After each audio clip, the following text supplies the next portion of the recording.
6-0. That's right. The Philadelphia Eagles are the only undefeated team in the NFL after defeating the Dallas Cowboys 26 to was it 26 to 20? I'll be honest with you. This was the most nerve-wracking game of the season for me. And you know what? It was kind of what the Eagles do, right? Go up by a lot, and then it's like they take their foot off that gas pedal. And once after, I don't know what happens in the locker room during halftime, but after halftime, once they get on the field, they're like a completely different team. The offense lets the foot off the pedal. The defense decides they don't want to tackle anymore. But with all that being said, the Eagles still defeat the Dallas Cowboys. It was actually 26-17. It would have been 26-20 if they would have made that last-minute field goal. I'm talking about the Dallas Cowboys. Listen, I'll be honest with you. I did not think the Eagles were going to lose this game at any point during the day. What's going on, Drew Johnson? Yes, absolutely satisfying win, 6-0. Always a good time when you can beat the Cowboys. I'll be honest, I was so tired of losing to the Dallas Cowboys. I feel like the last time that they really beat the Cowboys, I don't count the Carson Wentz when he faced that high school quarterback that they had fill in 2020 with no fans, and Carson threw it or had 4 turnovers and they barely won the game. I don't count that. I think 2019 for the division, right before the Eagles get into the playoffs against the Seattle Seahawks, was the last time I was actually at that game. Last year, the Cowboys absolutely destroyed us both times. They ran up the score on us, up against our third and fourth stringers that last game of the season, and I always left a bad taste in my mouth. And I figured Jalen Hurts has never beaten the Cowboys. It was time to take that step. Look, all year long, Jalen Hurts has crossed off a checklist. You know, make a comeback, win a game in prime time like he did against the Vikings. Play in the rain like he did. Beat Carson Wentz, which he did against Washington, and then beat Dallas today. That was the biggest one for me. A lot of people coming into this game, fan-wise, the Eagles are fraudulent. They're the most fraudulent undefeated team ever. Dallas is going to expose them. Friggin' Cooper Rush was the next coming of Tom Brady. I mean, I heard it all week long from Cowboy fans. I stayed quiet. I didn't say anything. Jason Peters calls us effing idiots. DeMarcus Lawrence says, I don't want to hear any more about Jalen Hurts. He hasn't played us, and we them boys. I mean, it was just nonstop. All I heard was about, and rightfully so, Micah Parsons, rightfully so. He's a beast. But that's all I heard about was Micah Parsons. Yes, the Eagles are for real. They're legit 100%. All I heard how big a game changer Micah Parsons was, and how he was going to dominate this Eagles offensive line, and he was going to get to Jalen Hurts. And look, Lane Johnson absolutely made Micah Parsons his bitch. And then Lane Johnson went out of the game with a concussion. Luckily, the Eagles have a bye week next week. Should give Lane a lot of time to recover from that. Jack Driscoll comes in, really can't handle Micah that much. And the Eagles' offense stalls like it normally does around the second half. But this is a team that came back. This is a team that whenever they need to do it, they do it.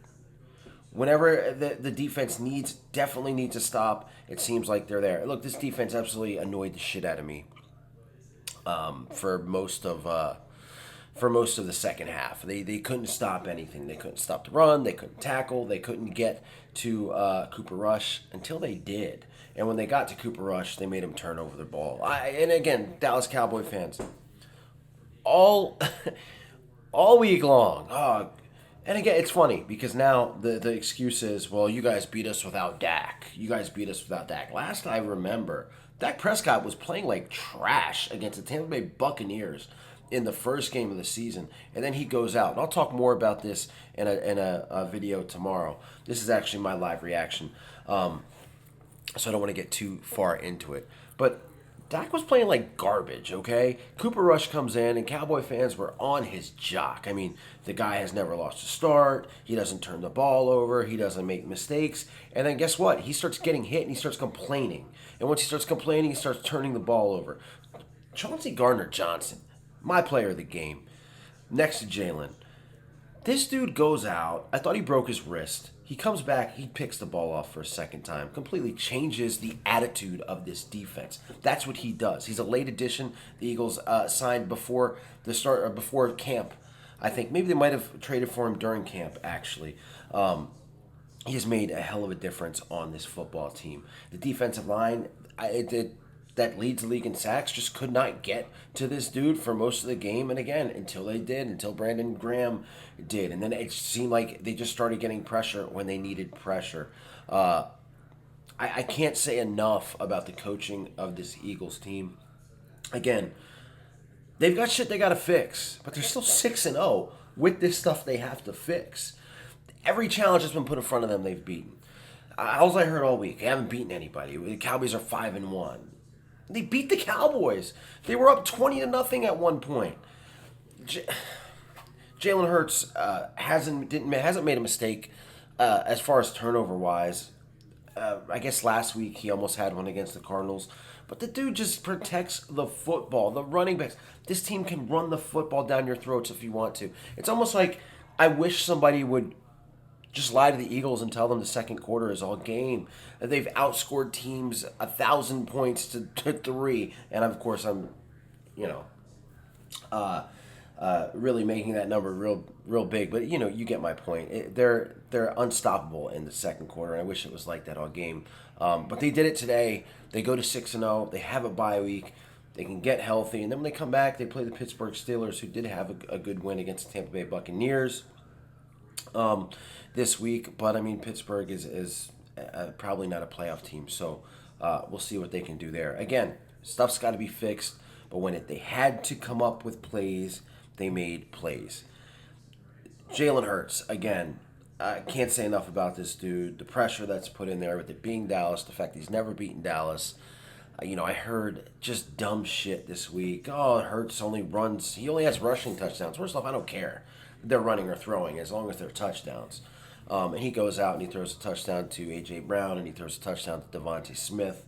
Miles Sanders looks awesome. And yeah, I mean, it's tough to be sitting here, especially, and you know what? The karma and the juju was there for the Eagles the entire game because of the Philadelphia Phillies and because of the fact that the Phillies are going to the NLCS, and the vibe was there for Philadelphia. I felt like the crowd was kind of tired towards the end of that game from partying literally for 3 days straight. But they did their job at the end of the game, and it's just amazing to be an Eagles fan right now after everything. Absolutely amazing. It's hard to win in the NFL. And they did it. And I'm sure, again, the excuse you're going to hear from Cowboys fans is it wasn't Dak. It wasn't Dak. Okay. Micah Parsons wasn't the unstoppable monster that you all said he was. Cooper Rush wasn't the mistake-free quarterback that you said he was. He wasn't a starting quarterback. And I'll be honest with you, I need to know why. Somebody tell me why, because I was listening to Merrill Reese and Mike Quick. I was listening to them. I had that synced up to the TV. Why the hell was Cooper Rush's wife on my TV screen for 30 seconds? I don't get it. But again, Eagles 6-0, best team in the league so far. You could say the Buffalo Bills, you could say the Kansas City Chiefs, but the Eagles have done nothing but overcome everything put in their way. Teams are losing to bad teams. The Eagles are not. And today in the league was insane. The Packers losing to the Jets. The Giants beating the Ravens, and the Giants, another team. I got to give them their props. It's hard to win in the NFL. Do I buy them as a 5-1 team? I have to, because they are. Am I worried about them? Not in the least. Not even a little bit. Again, they play, and I'm kind of rambling here because I'm tired, and I've been drinking water all night. This is my first bang here at midnight to get through this. But Lamar Jackson played like trash in the fourth quarter. He was out with Rashad Bateman. I mean, the Giants have, what I will say about the Giants is they have jumped on the opportunities they're given. When you play a shitty Carolina team that might be the worst, When you play a Chicago team, that might be the worst. When you play a Raven team without their number one wide receiver, and really not much of a run game, even though Kenyon Drake had a good day, you got to take advantage of those things. You absolutely have to. But the Eagles sit atop the NFC East, 2-game lead over the Cowboys. The bye next week, guys. I am planning on doing a longer video tomorrow with more thoughts. I'm absolutely hyped about this game. I can't say it enough. There's nothing better as a sports fan. There's nothing better as an Eagles fan than beating the stinking Dallas Cowboys. There's just something about it that just feels good. Something about beating that team. And we'll hear the Cooper Rush excuse all week. But as of right now, 6-0, we them boys. And by the way, check out the Twitter timeline for all the Nick Sirianni stuff. He was Nick Sirianni, for a guy that everybody made fun of because of a horrible press conference. This dude's got a swagger about him right now. An absolute swagger. And I will say this before I go. When I knew, and I'm going to try to get the clip of this tomorrow and put it up. Hopefully it doesn't get taken down.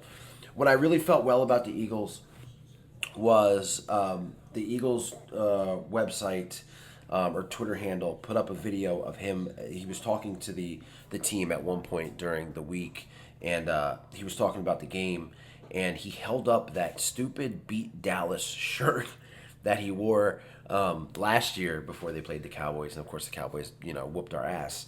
And he said, "This was effing stupid of me," and he threw it down, and I was like, okay, he gets it. And this is a guy that is going to make the crowd, or make the team get on board with that.